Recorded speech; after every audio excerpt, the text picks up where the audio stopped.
Unified 911, anong matutulong namin sa'yo? Anya ti maitulong mi ken kahapon. Anong may tatabang ko sa Unsay imo? akong ikatabang nimo? Ngini makadabang namisal ka no. Sa anumang wika o dialekto, may tulong na darating sa iyo.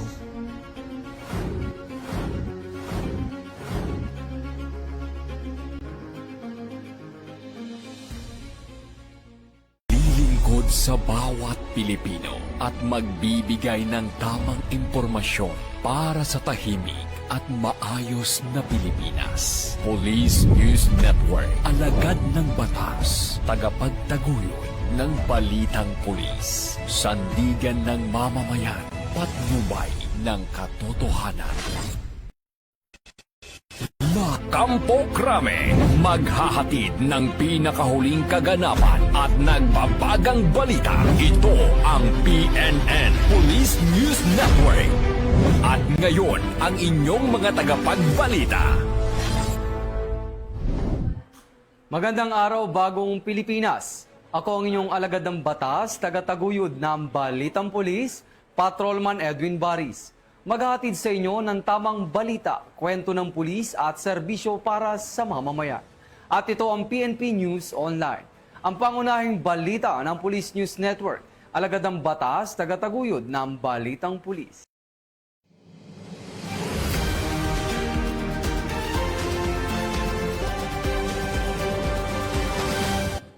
Narito ang mga balitang hatid ng ating PNN correspondents mula sa iba't ibang panig ng bansa.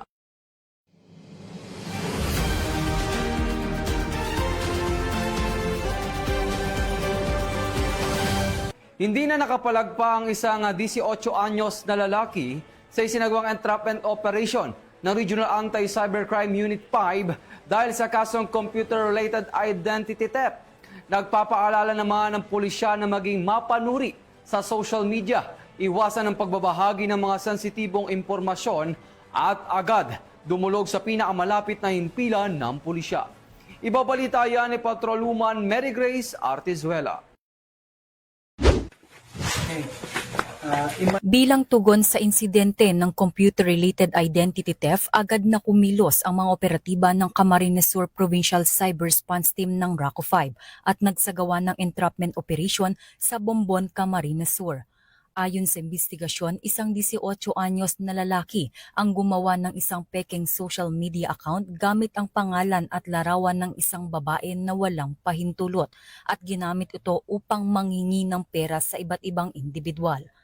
Sa pakikipag-ugnayan sa Mombon Municipal Police Station, naaresto ang suspect at nahaharap sa kasong computer-related identity theft.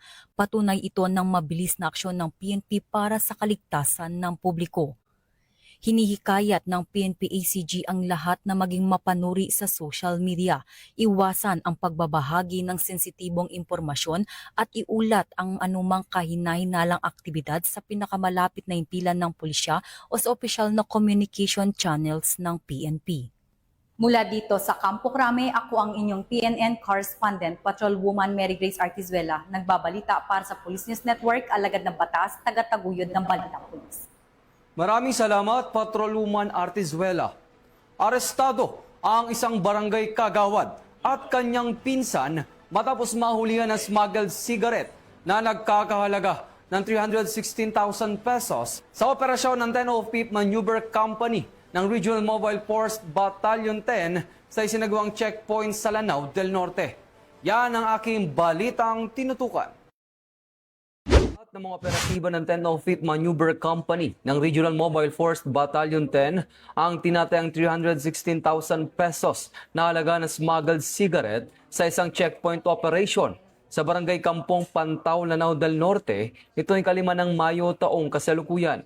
Kinilala ng mga otoridad ang naarestong mga sospek na sina alias Abdul, 32 anyos, isang barangay kagawad, at ang kanyang pinsan na si alias Merny, 26 anyos at kapwa residente ng Lanao del Sur. Ayon sa otoridad, naharang ang isang sasakyan mula Marawi City papuntang Iligan City sa isang checkpoint. Sa gitna ng inspeksyon, tumambad sa otoridad ang daang-daang rim ng sigarilyo na walang kaukulang dokumento. Naging matagumpay ang operasyon sa tulong ng Pantar Municipal Police Station, Lanao del Norte Police Provincial Office at Provincial Intelligence Unit ng Lanao del Norte.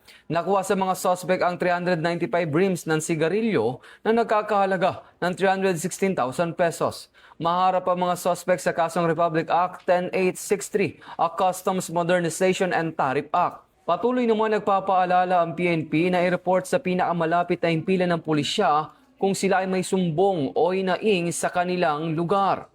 Mula dito sa National Headquarters ng Philippine National Police, ako ang inyong PNN correspondent, Patrolman Edwin Baris, alagad ng batas, tagataguyod ng Balitang Pulis.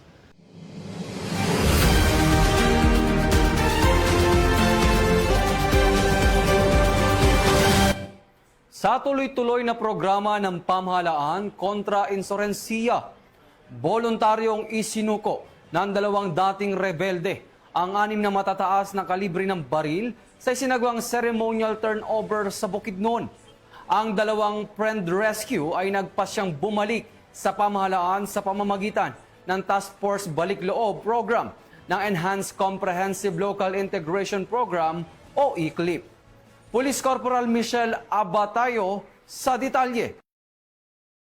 Yung isinuko ng dalawang dating rebelde ang 6 na matataas ng kalibre ng baril sa isinagawang ceremonial turnover na pinangunahan ni Police Colonel Oliver Soto Novales, Provincial Director, nitong Mayo 5 ng kasalukuyang taon sa Camp Captain Ramon Emonahon, Malaybalay City, Bukidnon. Ang dalawang tinaguriang Friends Rescued ay nagpasya ng talikuran ang armadong pakikibaka at muling bumalik sa gobyerno sa pamamagitan ng Task Force Balik Loob Program sa ilalim ng Enhanced Comprehensive Local Integration Program o ECLIP. Sa naturang aktibidad, tinanggap ng Bukidnon Police Provincial Office ang kabuoang 6 na assorted high-powered firearms na voluntaryong isinuko ng mga FRs bilang bahagi ng kanilang reintegrasyon sa lipunan. Dumalo rin sa turnover si Sheila Marie C. Albarese bilang kinatawan ng DILG, kasama sina Police Major Romer Jones T. Kahukong, Chief Provincial Logistics at Captain Mahater Jomar Dikaida ng 1st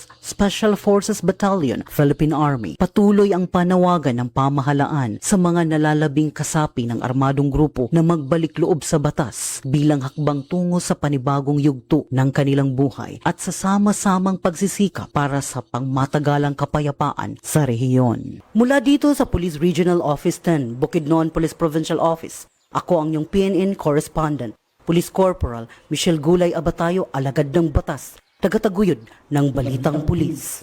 Maraming salamat, Police Corporal Abatayo. Mahigit 378,000 pesos na halaga ng pinagbabawal na gamot ang nakumpiska sa buy-bust operation ng Vigan City Police Station at Philippine Drug Enforcement Agency o PDEA. High-value individual na drug suspect arestado. Magbabalita dyan si Patroluma Nikki Lyra Barbero. Ang isang hinihinalang high-value individual matapos makumpiskahan ng mahigit 387,000 halaga ng hinihinalang shabu sa isinagawang buy-bust operation sa Barangay Tamag, Vigan City. Pinangunahan ng Philippine National Police sa pamamagitan ng Vigan City Police Station ang operasyon sa pamumuno ni Police Lieutenant Colonel David C. Dulnuan, Deputy Provincial Director for Operations at kasalukuyang Officer in Charge ng himpilan, katuwang ang iba't ibang unit ng pulisya at Philippine Drug Enforcement Agency. Kinilala ang suspect sa alias na Owen, 46 anyos, construction worker, residente ng Pandi, Bulacan at tubong G1 Eastern Samar. Nakumpiska sa operasyon ng 3 heat-sealed transparent plastic sachet na naglalaman ng tinatayang 57 gramo ng hinihinalang shabu na may standard drug price na 387,600 pesos. Na-recover din ang buy-bust money na nagkakahalaga ng 1,000, 3 piraso ng budol money at isang backpack. Nahaharap ngayon ang suspect sa kasong paglabag sa Republic Act 9165. Ayon kay Police Colonel Agosto M. Asuncion, Provincial Director ng Ilocos Sur Police Provincial Office, nagpapatuloy ang mas pinaigting na kampanya ng kapulisan laban sa ilegal na droga upang mahuli ang mga high-value individuals at mabuwag ang mga sindikatong sangkot sa ilegal na kalakalan sa lalawigan. Nananawagan naman ang kapulisan sa publiko publiko na patuloy na makiisa sa kampanya kontra ilegal na droga sa pamamagitan ng pagbibigay ng tamang impormasyon sa mga autoridad. Mula dito sa Ilocos Region, ako ang inyong PNN Correspondent, Patrolwoman Nikki Lyra Barbero, alagad ng batas, tagataguyod ng balitang pulis. Maraming salamat, Patrolwoman Barbero. Aktibong nakiisa ang 60 individual mula sa Mountain Province, Northern Benguet at Quirino, Ilocos Sur sa isinagawang basic knot tying at basic bandaging na mga membro ng Regional Mobile Force Battalion 15 sa Maslatadjan Mountain Province. Ang magandang balita ay hatid ni Police Corporal Asia Maris Balagay.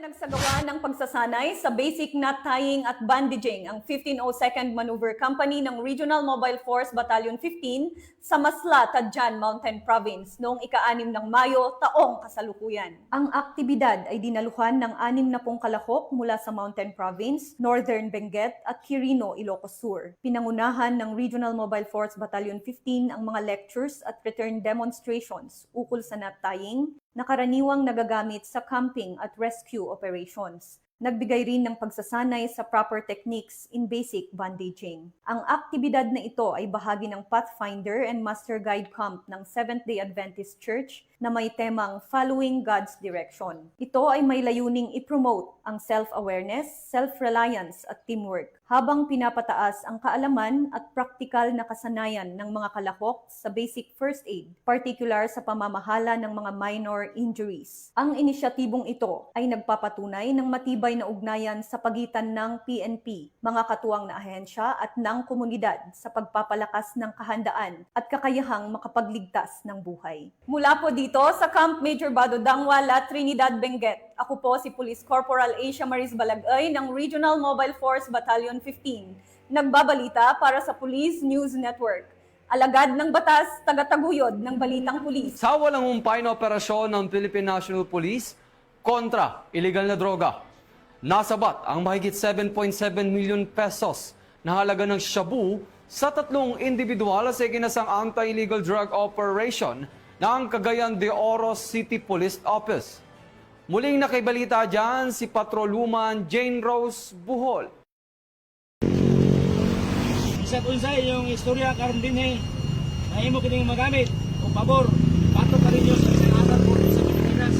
Nasamsam ang nasa halos 8 milyong halaga ng hinihinalang sabu na nagresulta sa pagka-aresto ng isang high-value individual at 2 iba pa sa ikinasang joint buy-bust operation ng Cagayan de Oro City Drug Enforcement Unit, City Mobile Force Company at PDEA 10. Nito lamang Mayo 6, 2026 sa Barangay Lapasan, Cagayan de Oro City. Kinilala ni Police Colonel Dexter Pahe, City Director ng Cagayan de Oro City Police Office, ang suspect na si JM, 21 anyos, na isang high-value individual, JR na 27 anyos, at Berto na 43 anyos, at isang taxi driver na nahaharap sa kasong paglabag sa Republic Act No. 9165 o Comprehensive Dangerous Drugs Act of 2002. Nakumpiska mula sa mga suspect ang 17 sachet ng hinihinalang sabu na may tinatayang 1,140 gramo at may standard drug price na umabot sa 7,752,000 pesos. Kasalukuyang nasa kustudiya na ng CDEU Kukpo ang mga suspect. Patuloy na pinaiigting ng Pro-10 ang kampanya laban sa iligal na droga sa pamamagitan ng mas pinaigting na law enforcement operations at pakikipag-ugnayan sa iba't ibang ahensya upang mapanatili ang ligtas at mapayapang rehiyon. Mula dito sa inyong higalang pulis, Regional Office 10 Public Information Office, ako ang inyong PNN Correspondent, Patrolwoman Jane Rose Bohol, alagad ng batas, tagataguyod ng balitang pulis. Maraming salamat, Patrolwoman Bohol. At yan ang mga balitang nakalap ng ating mga PNN correspondents mula Luzon, Visayas at Mindanao.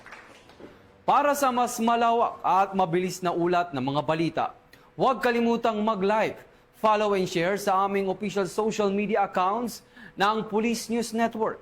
Tutok lang sa aming YouTube channel para sa mga live stream at replays at i-follow kami sa X account para sa mga real-time updates at Facebook account ng Police News Network. manatiling mapagmatyag at laging alamin ang totoo. Sa ngalan ng pamunuan ng Philippine National Police, sa panguna ni Chief PNP Police General Jose Melencio C. Nartates Jr. at sa pamumuno ni President Ferdinand Bongbong Marcos Jr., kami ay maglilingkod sa bawat Pilipino at magbibigay ng tama at balanseng balita. Mula rito sa tanggapan ng tagapag-ugnay ng Pambansang Pulisya, kami ang inyong alagad ng batas, tagataguyod ng Balitang Pulis. Ako ang inyong tagapag-ugnay, Patrolman Edwin Baris. Maghahatid ng tamang balita, kwento ng pulis at serbisyo para sa mamamayan. At ito ang PNP News Online. At ito ang bagong PNP para sa bagong Pilipinas. Serbisyong mabilis, tapat at nararamdaman.